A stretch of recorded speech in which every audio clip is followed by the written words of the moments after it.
Welcome to this demonstration of Practical Law.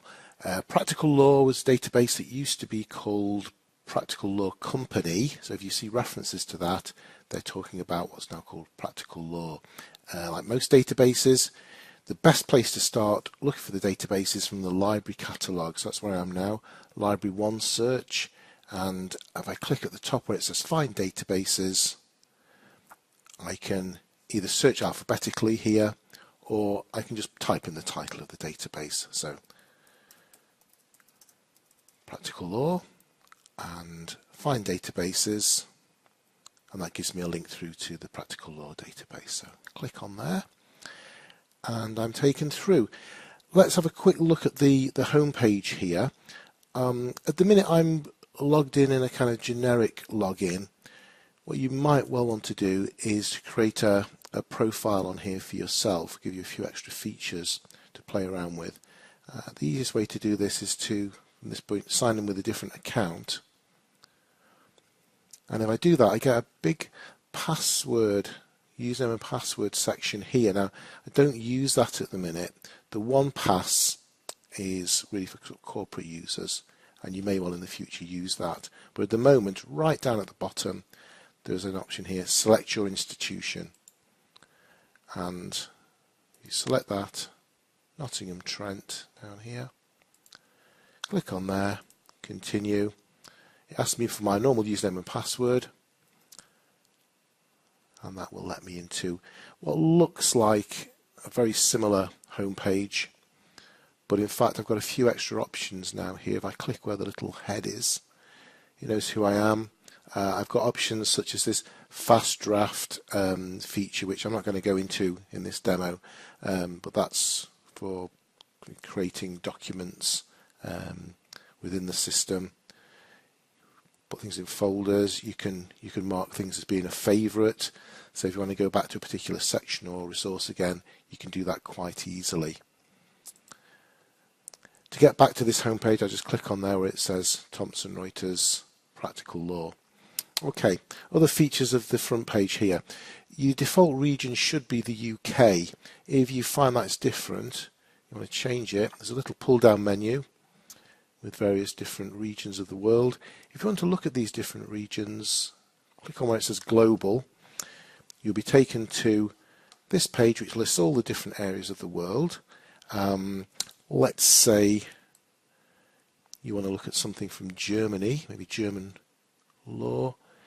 You do have these country essentials which let you find out the basics of different areas of law in different countries. It's written in English, so let's say you're interested in Germany. You can't speak German, but you want some idea of the law in various areas of Germany. You can see agriculture. You can click on there and it will give you a nice overview of that area. Okay.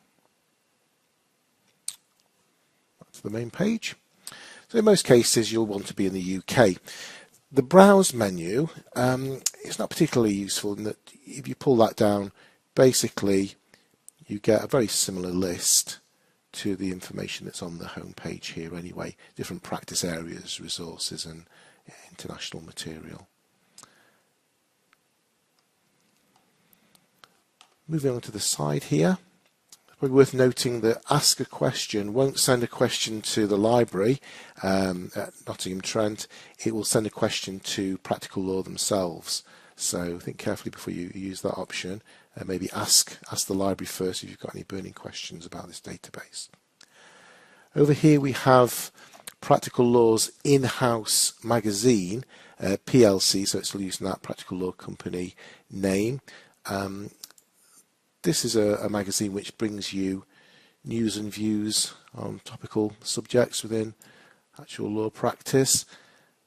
You can look at the very latest edition of that, and if you wish to,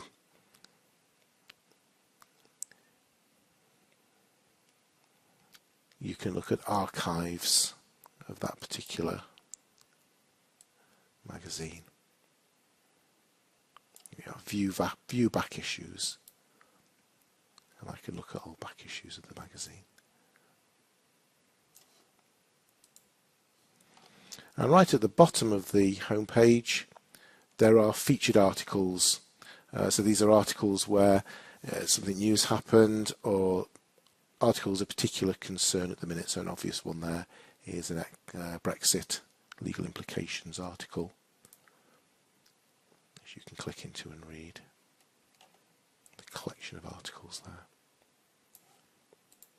Okay. So in most cases though, you'll be coming on to practical law because you'll be looking for information on a particular subject. Now there are various different ways of approaching your searching on here. The first way is to burrow down into the different practice areas. So if you're interested in pensions, for instance, you can just click where it says pensions here on the home page. And once you're within pensions, there are further subsections. Again, there are featured articles here which are seen as particularly important or new. Or you can continue to burrow down. Let's say you're interested in pensions, public sector pensions. And once you get to the bottom of the sections, you'll start to get a list of the resources here. Now, again, at the top, these editors' picks, these are articles within that practice area which are considered particularly important or new or topical. If you don't want to look through everything, and you will get quite a few different things coming up here, you can filter at the side here. So you can say, okay, I only want to look at maybe journal articles. Click on there and that's all you'll be shown. If you are really specialising in the particular practice area, you might want to set things up so that when you come into practical law you go straight to that area. So let's say this was the area public sector pensions. This is all I'm really interested in. I want this to open up every time I come into practical law. At the top here it says want to browse public sector pensions information when you log into practical law. Make this my start page. So if I click on this, this will be the first thing I see whenever I log into the system. I can still get back to all the other areas. I just click up where it says practical law in the corner, but that will just help me look at things that I'm interested in quite quickly. At this point, most of the pages have different options for printing and downloading. So I can print this, I can download this page, I can email it to myself, or I can add it to folders if I'm actually logged in with a personalised login. Okay, let's have a look at some of these items. Once I'm looking at an item, I've got a few more options on the side here. I can make annotations on this page, put little notes in. I can turn annotations on or off. So let's say I'll make a little annotation on this one. I just click there. I can type in some notes for myself.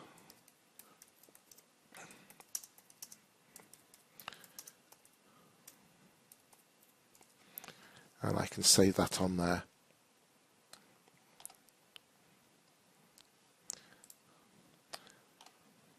And that appears at the top. If I get fed up of seeing that note, I can just hide that.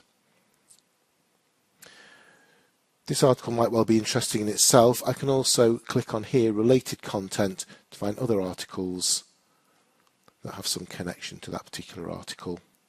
It could be a useful way of exploring around the literature on a particular subject. Okay, so that was burrowing down throughout the different subject areas. The other main approach to searching on this database is to put in keywords. So let's say I'm interested in director's duties. I can just type those words in. Also, from some of the sessions we've talked about how you can use different Boolean operators to actually join different search terms together.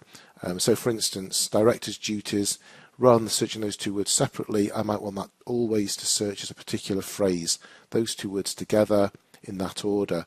And the way I do that is to put that in quotation marks. But there are many other search operators I can use. Now there's a very handy little button here, this little I button. If I click on that, that shows me the different operators that are available on this database. So I can join two words together, say both terms have to be present, by using an ampersand. That's quite unusual. Most databases use the word and. I can use or to put in alternative phrases.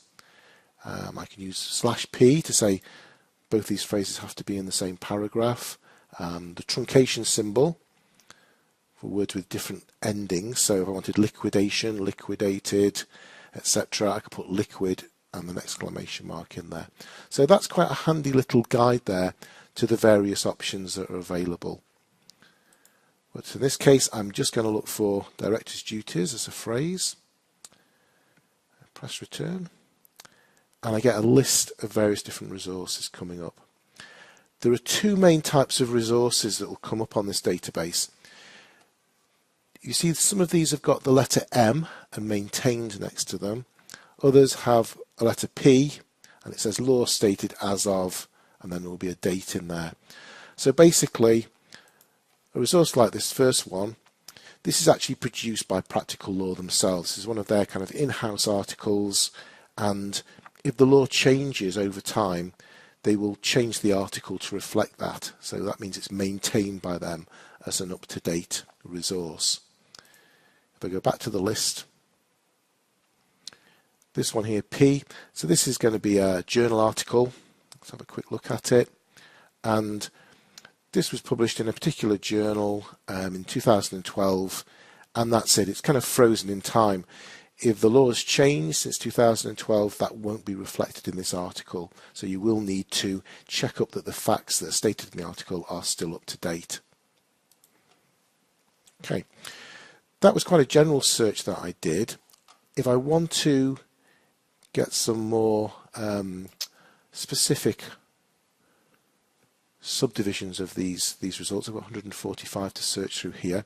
I can filter these resources either by the resource type, so again, practice notes, just want articles. You can even have subsections of these filters as well. So I just want stuff that's come from PLC magazine. I can click on there and it will just show me those 14 that are from that magazine. I can also filter by practice area, and again these practice areas can be filtered down into various different levels. I can filter also by jurisdiction, so if I only want articles and items that relate to Wales, again I can click on there and it will filter those out.